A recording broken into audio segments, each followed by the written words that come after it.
everybody. This is the day after the 4 consecutive days in the swimming pool.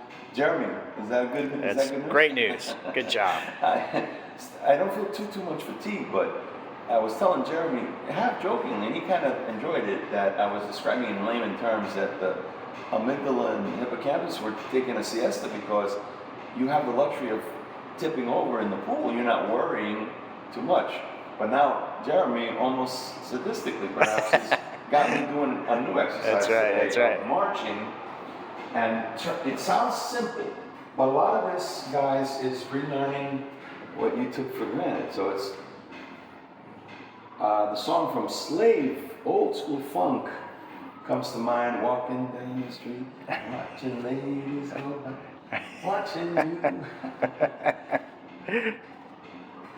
See, for me, everything is, there's a term in casino, you're on house money, right? This is all a rejuvenation of being able to reacquire a movement that you thought, okay, those days are behind me. I think of my dad. If you're out there, Dad, one day coming up to me, Jeremy, and going, and maybe I can get your 2 cents on it. He told me one day, because he's getting wobblier, he's approaching 90, and he said, I can do more. And when he first said it, I felt weird, because we're talking about, because I'm the oldest in the family, child, so it's only 25 years difference between he and I. So whatever he's complaining about, I'm thinking to myself, oh boy, it's coming my way too. He said, I can no longer go into the water at the beach. And my first thing was, what are you talking about? Why? He goes, because the waves can knock me over, because I'm not wobbly. So the experience so far, Jeremy, of going in the water is the uncertainty, right? The turbulence and what have you. Have you heard from other clients about this issue of even some of the seniors in the aerobics class were saying, okay, now when the instructor said, okay, now try to do 360s, and a few of them said, I'm out of this one because I get dizzy. Oh, yeah. So can you talk about that at all? Yeah, sometimes there's some inner ear things as we age, a change in the inner ear. It's why, vertigo is a more common thing in seniors.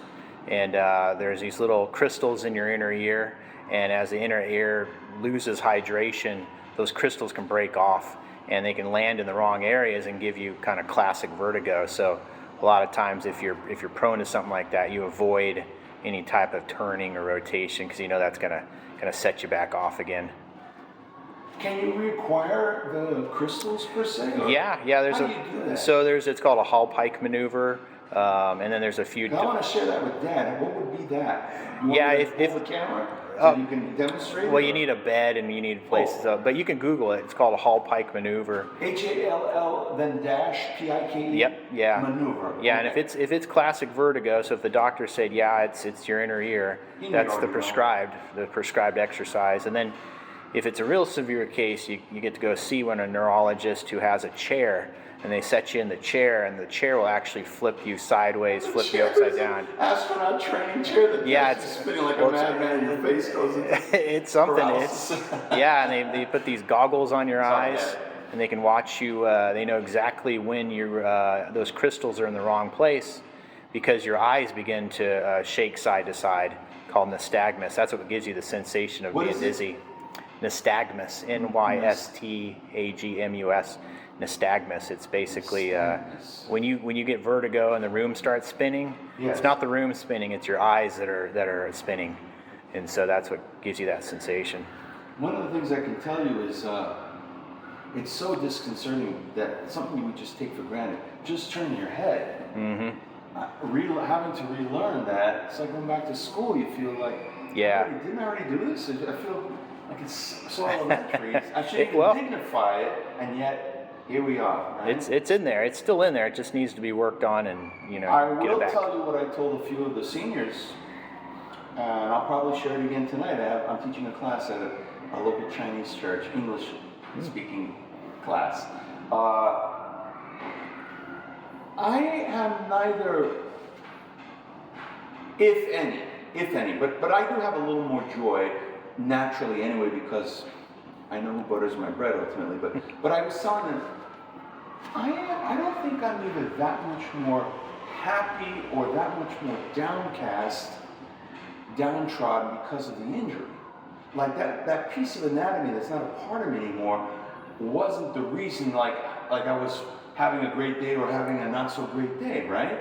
So keeping that in mind and everything in perspective, like I'm just trying to at least maintain the level that I've been, and for overall in general, Batman likes Batman.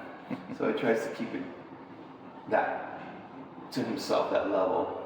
For example, it just started streaming and I hadn't gone to see it because I didn't have the money, but the new Thunderbolts movie that Marvel put out. Do you get Disney, Jeremy? Yeah, Disney Plus. It just started streaming. Oh. And I'm about 40 minutes into it, and guess what? All right. It's good. Thunderbolts.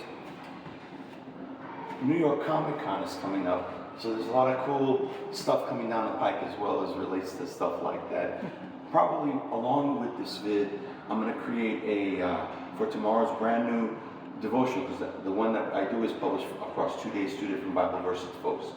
The one that we're going to be working on probably will have some nerd and geek friendly things from October New York Comic Con previews, and then also the verse that I want to work on, at least one of the two, I have it, I have been meditating on it, is I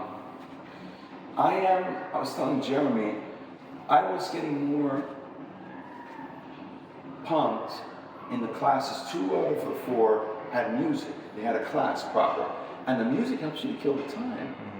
And the other 2 was freelance and there was no music. And they don't allow the music except during those times. So I was telling Jeremy about looking perhaps at a radio that I could keep in my head. But music helps in battle.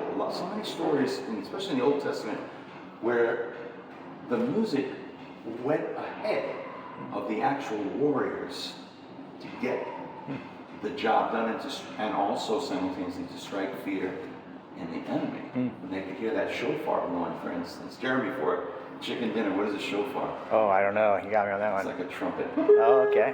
I learned But something they new. would, Shofar. the walls came tumbling down with Jericho, for example. They marched around the walls, the perimeter fencing of Jericho, for 7 days. And just the marching, the music, not even one thing added to that, and the walls came down in and of themselves. So definitely around this country, the Christendoms, the people that are aligning themselves to a specific affiliation upstairs, for example, or fourth dimension, no matter where the direction actually is, they are understanding that